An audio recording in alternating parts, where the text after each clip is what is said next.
Welcome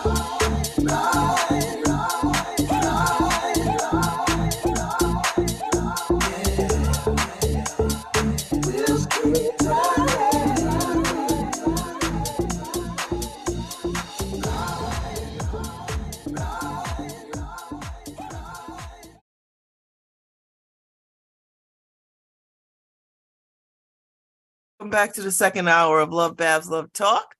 And I'm delighted to welcome my guests, Rachel Kauder, Nalebuff, and Sofiya Moore. I think she's joining us. Good morning. Unmute yourself. Good morning. How are you? I'm good. How are you? Good to see your face. It's good to see your face. I was looking at your book last night over at Possible Futures because I didn't pick it up yet. And but it was such a dreamy looking little book. I was like, woo! Best bookstore to take a look. It is. So you and Sofiya, I guess she's gonna, it's Sofiya. Sofiya. I think she's here because I see Chad. Sorry, I'm a little late. Oh, there she is. Hello. Hi, Sophie. Unmute yourself. I see. How are you? I'm good. Sorry, we're just trying to figure out the Zoom thing. Listen, We're still setting it up. Sorry. Listen, I do it every day. So I was telling Rachel, I was looking through the book yesterday at Possible Futures bookstore here in New Haven, which is a lovely, you're right, Rachel. It's a great space. I love it over there. It's like my second home. And I was looking through the book. So, Rachel, tell me the story about this book. What was it about this particular story, these stories, or the idea about people with reproductive systems and menstruation? Like, what was that what was that thinking? It's sort of I'm like an unlikely person to have done this. It started really because when I had just gotten my first period, I thought it was like the worst thing that could ever happen to anybody. I was like alone with my widowed grandfather. On a scheme of things, it wasn't that bad, basically. And my great aunt took me aside and was like, sit down, let me tell you a story.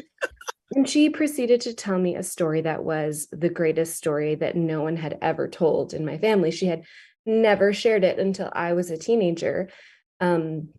And it's in the book, but the short version is that she got it while she was literally on the journey, fleeing Nazi-occupied Poland to France, where she was a hidden child during the Holocaust. And oh my God, of all the times. Okay. Completely. And there are so many stories like that, Babz. It's like, that's why this needed to be a book, is that these stories are so often linked. I mean, now we have kind of the science behind it, but like linked to trauma and historical events and our emotional states. And so they are an amazing part of like the human story. And after I heard the story in my family, it basically sparked this family oral history project. And then it kind of started as a collaboration with my mom. She then wanted to like ask community leaders in New Haven to continue this like gathering. And that's how we got to Zanette Lewis, who is Sophie's grandmother, Kika Matos, other New Haven community leaders. And that was published as a book in 2009. And it became pretty clear pretty soon after that people have amazing stories to tell beyond just the first period experience. That like shame, misunderstanding, misinformation, these kind of sacred rites of passage happen across our lives, and people don't just feel one kind of way about miscarriage, menopause, everything in between. And that these are just important stories in like the human family that really remain untold largely. So our Red Book is an expanded version. It's gender inclusive. It's stories from people across all ages. And the idea is really that it's not comprehensive because it has to fit between two covers, but that it's a spark to reflect, to talk with others, and to just read some really moving accounts like Sophie's. Now, Sophie, I knew your grandmother. I knew your grandmother, Zanette, and I mean, you know, she's legend in this town and iconic in this town. And you know, she was a topic of a conversation I had the other day about people who do art and the Peabody and the MLK stuff and poetry. So you come from good people, girl. So so you are representing your grandmother's voice in this body of work?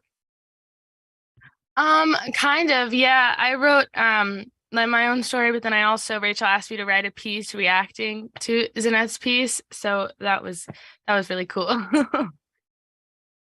And did you have a chance to know your grandmother? Not really, no. Okay, I 'cause think you she must have died. been like a baby, like you were you Yeah, even yeah. Okay. I think I was 1 or 2, like 1.5. I don't know. Mhm. So what does this mean for you to talk about your period? Because I imagine you're a younger person.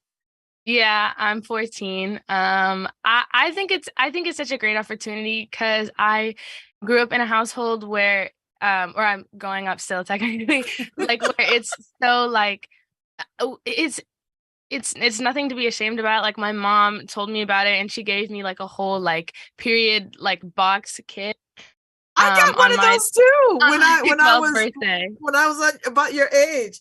But I'm sure my box looks way different than your box.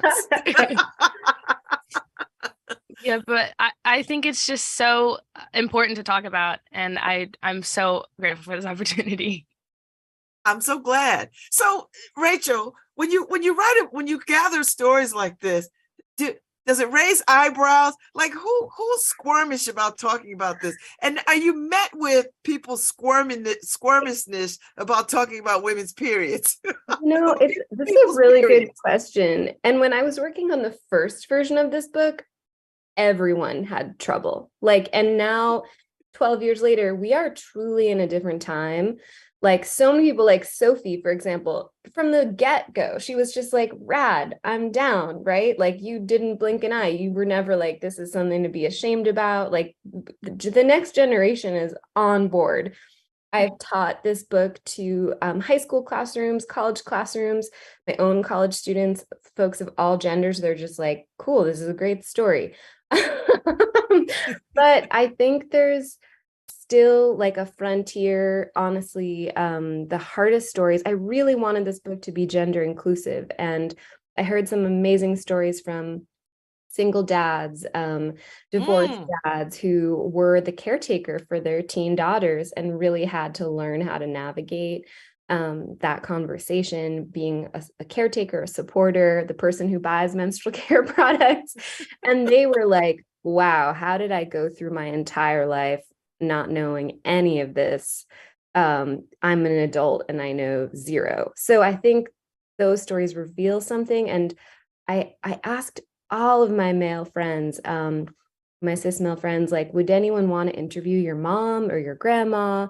Like, is that a kind of conversation that's possible now? Because I heard so many beautiful stories from kind of younger parents educating their young sons about menstruation in this very enlightened way, where it's like, this is where you come from.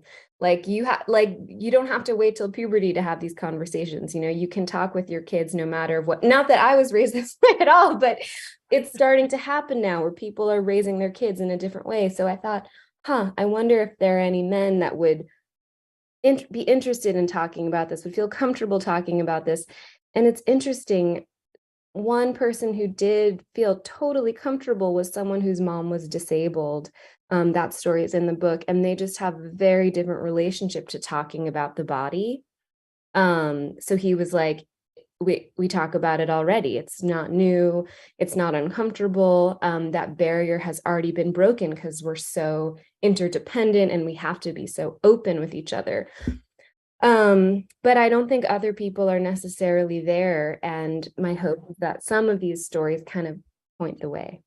Now, is the menstruation story great equalizer across all economic lines and ethnicities and culture. Like, is that the great thing that keeps us connected? I like that. Babz. I mean, I think that's where I kind of have come out after hearing all these accounts, is like truly everyone is connected. There is no one that is not connected. And if you think you aren't connected, that's because you've been actively sheltered. And like society has really worked hard to like prevent you from learning about it. I don't know, Sophie, if like in your school, I don't know, when I was growing up, they did like segregate classes by gender when talking about periods. I don't know if they still do that. Do they do that, Sophie?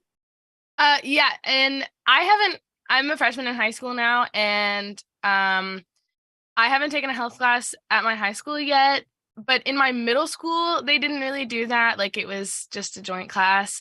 Although in my elementary school, we had like a intro to health class kind of, and they separated us by class. And it was really weird. I was like, it's weird. So now, Sophie, are you talking, do your girlfriends and guy friends talk about this? Like, does this come up in conversation? I don't, a little bit, like when the story I wrote about, in the book, I wrote about like almost fainting in the shower. And right after it happened, I made this like long video that I sent to all of my friends, or like my closest friends, to tell them about it. And we like, if we have like really bad cramps, like we'll talk about that. Like if like you need a pad or a tampon, like we ask each other, just, yeah.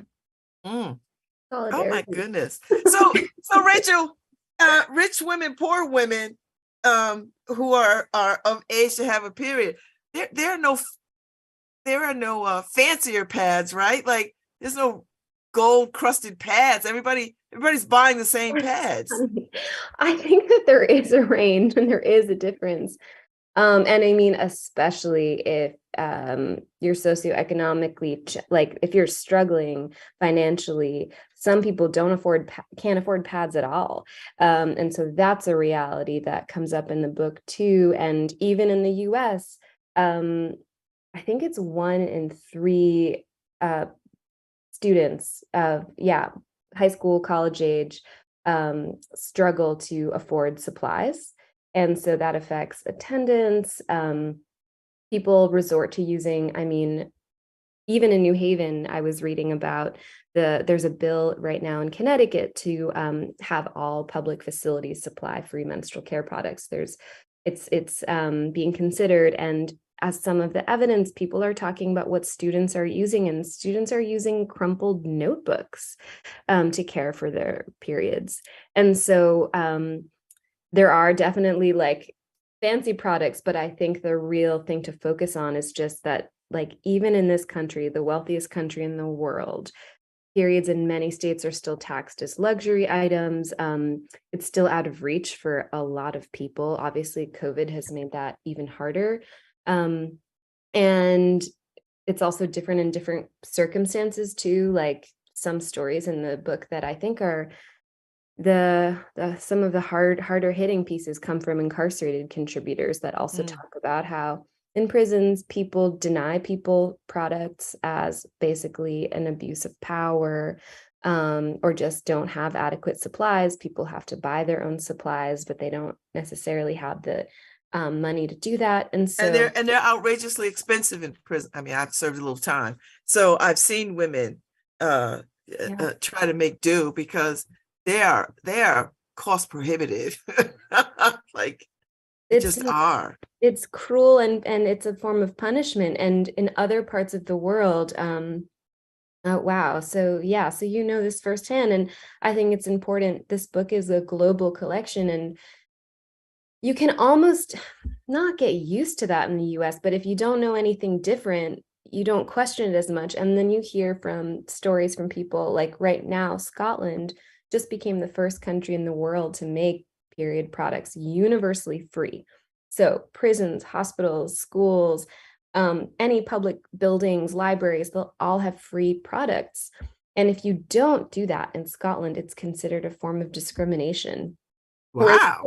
Yeah, right. But it makes sense. Whereas here, Um, Yeah. so Sofiya, do you have products at school? Are they in the bathroom? See, when I was a kid, you'd put a dime in or a quarter, you could get a tampon or a pad, and that'd be it, right? If you didn't have a quarter, you couldn't get it, or a dime, whatever it was. Our school does have, like, in the bathrooms, they do have these dispensers that are like motion activated, although they kind of have a reputation for not working. Like, I've tried them before and they don't, just to like see, and they don't work. But recently, like very recently, like in the last couple of weeks, they put out like a basket that's hung on the wall full of like pads and tampons, although that is also empty a lot of the time because people are mean and will just take them and trash them. So Trash them. Girls are doing this to other girls. People are really rude. But yeah, like one time the basket was like full I don't know, it's like full at the beginning of the day and then like halfway through the day completely empty. And I went in one time and they were just like on the floor, just like opened, like not used, but like just like opened and like trashed. And I was like, why would you do that? That doesn't make any sense. Yeah. Like, girls, y'all gotta empower girls. So Rachel, did you think long and hard about the voices you wanted to center in this particular book? Absolutely. I mean, I think the question at the center of the book was really what stories need to be told and what stories often remain untold. And so that, and in terms of like popular culture, in terms of mainstream culture. And so I really wanted the book to be diverse in terms of its contributors. That was key, but also emotional kinds of realities. Like the book, it needs to represent the reality of the world. And so there are stories that are celebratory. There are stories that are filled with dread. And I think another thing that was really key for this book was a big story that felt, or a big gap, I'll say, in our mainstream culture, is really hearing from gender nonconforming voices about menstruation. And so hearing from trans folks, trans women, trans men, gender non-binary folks about their experience, and making sure it's also not just like tokenizing. So it's not just one person representing all of that, because there are many trans contributors in the book and their stories are all so different. There's one Piper who read at our launch event, Sophie, who talks about how for him, his first period was his worst nightmare. And it felt like, he says, a black hole, because it was a constant reminder that his body didn't line up with his vision of himself. And he never got over it. He's still not over it. He still hates his period. It's not something he thinks you have to accept. Whereas there are other trans contributors who have come to terms and celebrate this like complex reality that they live with. And so I really wanted there to be this range of voices, but also like a range within, you know what I'm saying? Like, so, but then the other thing about the book that's maybe kind of unique is I had to surrender a little bit to the process. Like, I didn't think about categories of people. I was really on a trail of like one person, and then that person pointed me to the next person, and just trying to do it in the most respectful, deeply, yeah, these stories are really sacred. And so I really wanted to be a good custodian for them. And just by doing that, I found that people pointed me towards interesting voices. And when I went to like make sure I had permission to reprint Zanette's story, I talked to Chad, who's Sophie's dad, Zanette's son, and he pointed me to Sophie. And so most of the pieces in the book kind of came that way, where it was just like trust and word of mouth. And so by starting with this kind of core group of voices that felt like their stories were so important and really hadn't reached the kind of mainstream narratives that we hear, it just kind of rippled out organically. So, Sophie, what was the tone of your grandmother's story? Because I hadn't read the book yet. So, what is she saying? Oh, let's see if I can remember. Sorry. It's like I have the book here, but anyway, it's I think she's talking about her mom announcing it to her dad and talking about like hearing stories from her grandmother and her great grandmother about having to live with her period through like slavery. And I kind of talked about that in my like reaction to hers. But yeah. So when you were relating or writing your story in connection to her story, what were you most struck by? Just kind of like how she mentions one time, it's something like being called like a breeding ground or something like that, and like and I write about like just the fact of being like bred out to people is so gross and disgusting to me. Like I hate it. Like I write like my legs close and like my stomach turns and my throat closes. Like it's just so like no. Yes, I can imagine. So Rachel, this got me thinking about how over the ages and in history, how women had to contend with this, right? Like, I can't imagine being an enslaved woman trying to run for freedom, or just being enslaved and just trying to deal with the everydayness of having a menstrual cycle, or if I'm an immigrant fleeing a country, and I got to contend with this, right? For however long you have to contend with it.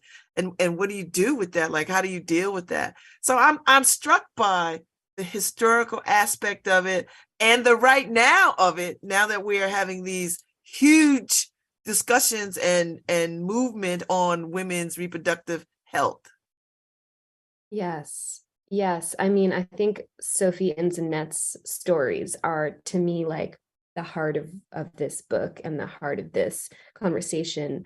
That's much bigger than the book, which is for so long, for centuries, we haven't seen history. The patriarchy, all of these things have affected how we understand history and where we come from and what stories are told and what stories aren't told. And when you hear these stories, you see where you come from, you see history, you actually feel it. You feel it in this really visceral way, like Sophie was describing. Like, you have a physical response to it, you recoil. And some of the stories that are being written today, you feel that way too, where it's like, you feel it, you feel what's happening. I think it's easy to be numbed by what's happening in the world, but there's something about these stories about menstruation where like your body knows, your body responds, and it's really intense. And I think it's important because it kind of wakes you up on a different dimension to what other people are living through. Yeah, there's like a line in the book, something like, I think if we studied history through the lens of menstruation, we would be in a different place now. I think we would have a different relationship to history in this country. So do you feel like you have some agency over your body and your reproductive health? I mean, you're 14, but do you feel like you have some rights to how you handle your reproductive health? Yeah, I mean, I guess so. I'm very like oh, I don't know, like I guess sure of myself. People say like I'm very sure of myself. I know what I want, and I don't like I don't let people try to deter me and like steer me away from what I know that I want. So if that, I don't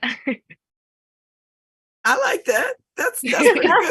Listen, we'll take that. That's 14. I like it. So the various, Rachel, the various voices, I guess you've got a mix of young and old women who maybe are in menopause, who have already are done with this part of their life. What else stories look like? The menopause stories? Yes. Yeah, again, that's one where it's like it's so important to have multiple perspectives because there's not one story. One story that kind of opens the book is from a contributor who grew up in under the Soviet Union. And she talks about how there, and I think this may be true elsewhere too, women are more afraid of seeming old, even death, she says. And so people would put literally to pretend that they still have their period so that their husbands wouldn't think that they were old. People would smear liver, like chopped liver, in their underwear because no one wanted to be. I know. And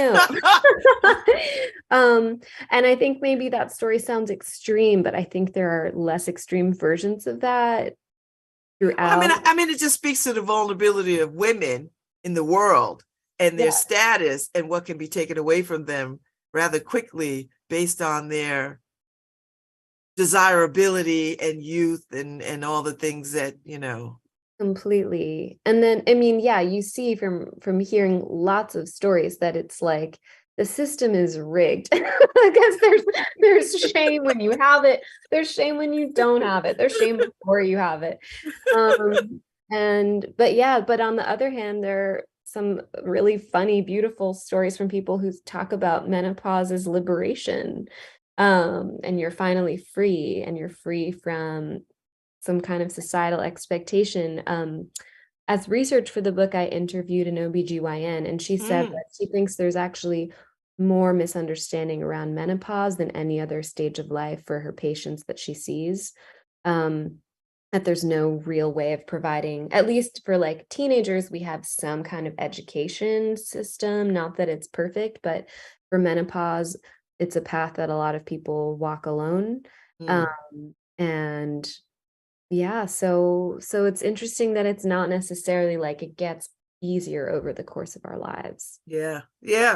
I mean, as someone who has got to menopause, I was so grateful. Like I knew when I turned 50, I was waiting. It took about 5 years to get there, but I was late getting there. But once I got there, I never looked back. I was like, oh God, thank you. You know what I mean? Like just the. I can look back in my mind and see the added stress of having a period. Like, I can look back and see, you have to, the products don't match what you have, and so many things. So, Rachel, what do you want people to get out of this book? Like, what do you have an end game for this book? Do you want it to inspire more honest dialogue? Do you want to put it in the hands of men? Do you want boys to have this book? Like what's your thinking? What's the big plan? Yes to everything you've just said. I'm curious. I'm also curious what Sophie thinks about this question too, but my vision for it is really that it just it's both large and small. On like the small scale, I think we just need to learn how to have more intimate, vulnerable conversations with each other. And I hope that it becomes the spark in families. Maybe it's for parents who are parents of teenagers. Maybe it's for partners, lovers, brothers, definitely men. I think definitely men should all get this book for Christmas. Because they're the ones that need to know, especially. But I also think that it's like literature, and it's just that these are profound stories, and it's like there's so much art that's made about death, there's art that's made about birth, and this is like a part of our great experience and life experience. And like Sophie and Zanette's pieces together, I think are just an incredible story. Like I move to tears every time I think about it. And it's just a story that needs to travel. And so I think we're finally at a cultural moment where that's possible. Yeah. So Sophie, when you're with your friends or your girlfriends in particular, is everybody on cycle now? Like, or is there's maybe one or two girls who have not joined the club yet? I don't think any of my friends haven't got their period yet. Yeah, I think we all have it. We don't have like shared cycles because there's a lot of different, like, obviously, like we're not in like we don't have them at the same time because there's a lot of different factors. But I think most of my friends, all if not all, have gotten their period. Now, do you have conversations about products? Like, do you have conversations like, well, I like this, or I do this, or, you know, I take this for cramps, or I do this for cramps. I like this particular product, this tampon, this pad. Because you got way more choices than I had when I was young. Like, I had one choice. I mean, like, if I get like really bad cramps, I'll like ask my friends if they have like Advil or ibuprofen. I love ibuprofen. That sounds bad. Ibuprofen is like it's a good one for cramps for me. But I don't know. We don't really talk about it that. I mean, yeah, we don't talk about it that much. Like, so when you told them you were a part of this book, what did they think? Like, what did your circle think? I think I was really excited. My one of my best friends, Evian, he was one of the ones that I sent like the video after it like originally happened. Like I sent it to him and like my friend Carly, and they were both like, oh my God, like we were the first ones to know about this. That's so cool. And a lot of my friends, because I've been posting about it like on my Instagram and stuff, and a lot of my friends have been like, oh, that's so cool. I'm so proud of you. Like it's generally been like received really well. And so do you feel like that it would be a good tool to sort of spur this conversation with other young people in your cohort, like in that age range? Definitely. Yeah. My science teacher, this sounds so weird, but my science teacher, his wife works at some like private like literary school, and he asked me to come read to like the middle school students there. I'm so excited. But it was really interesting because he was talking to me about it, like what to expect and like what I was like comfortable with, and he was like, do you think it's like okay to like read this story to like middle schoolers? And I was like, yeah, like of course, like this is something that I think is really important and should be shared. And he was like, but like even to the boys too? And I was like, yes, absolutely. Like it really has to be like it is a normal thing. And I think people really need to realize that like it's so normal and every day. And like why are we freaking out about this? Like what, like yeah. And why do they think boys would not understand this? Like I mean, without it, they wouldn't be here. So I don't. Yeah, I don't know. I think it's just like middle school boys, like boys in general are very immature, and middle school boys are immature too. So I think he was just worried. Like I'm also a little bit worried about like how it will be received. Like, oh, like what are they gonna say? What are they gonna say? But I don't know. And I think he was just worried about like the immaturity and stuff like that. So Rachel, now that the book is out and getting good reviews and people are buzzing about it and talking about it, you know, are there more to do with this? Is there more that you want to see happen with this? Do you create another book? Do you move on from it? Do you know, what's the inspiration next? I think what Sophie's doing is kind of the next chapter of the book, which is like there's some times where you want to read these stories on the page in the privacy of your home. But I also think hearing them out loud is like a totally other, it kind of the floor like trembles, something else happens, and it's really exciting. I'm so thrilled, Sophie, that you're doing that. That's awesome. We just came off of a bunch of like live events where many contributors read together. And so I think there will be some more of those that are happening. People want to bring various contributors to schools. So I think there will be more events, so stay tuned. I think the next phase is like giving some more life to these accounts, and once people hear them, you don't need to have read the book. Like once you hear them, that also does something and it sparks conversation. And I think unlikely listeners, I think, Sophie, it's going to go great. Once people hear your story, they're going to get it. Because once you hear any of these stories, you understand like, oh yeah, I know why this needs to be shared, why I'm connected to it, why it's moving, why it's important.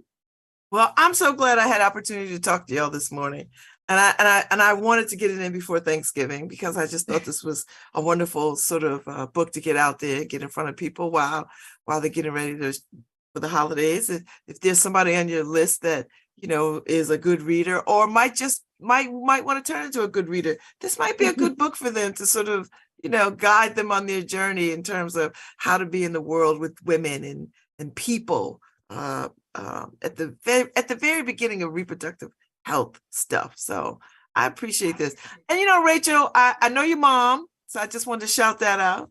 So it's lovely to meet you because Yes. your mom is pretty cool out here in these art streets. So it's very nice to meet you. And Sophie, it's nice to meet you. I knew your grandmother and I enjoyed her and I spent time with her and did poetry with her. And so it is lovely to sort of see you. So, so thank y'all. It's so beautiful, Babz, that you're connected to us across generations. Thank you so much for having us. It's really wonderful to all get to talk together. Enjoy your holiday. Happy Thanksgiving. Yes. Happy Thanksgiving. My dad really wants me to show you this picture. This is me. And this is Annette when I was a baby. Yes, I love that. Oh my God. See, that's how I remember you. That's the last time I saw you. You were like that. So, woo. So yes, that does my heart well. And there's not a day that goes by that nobody in this city doesn't whisper your grandmother's name. I'm not kidding you. There's not a day that goes by in this city that someone does not whisper her name in these spaces. So it's nice to see you, girl. Nice to see you. Young lady, young person, young person. I say young person. Young person. Thank y'all. Have a good holiday. And feel free to come back anytime and talk about anything you want. Take good care. All right, Harry. Thank you so much. I will see you in a couple of hours. See y'all later. Be good out there. Happy Thanksgiving, everybody. I'll be back on Monday. But y'all be good and eat well.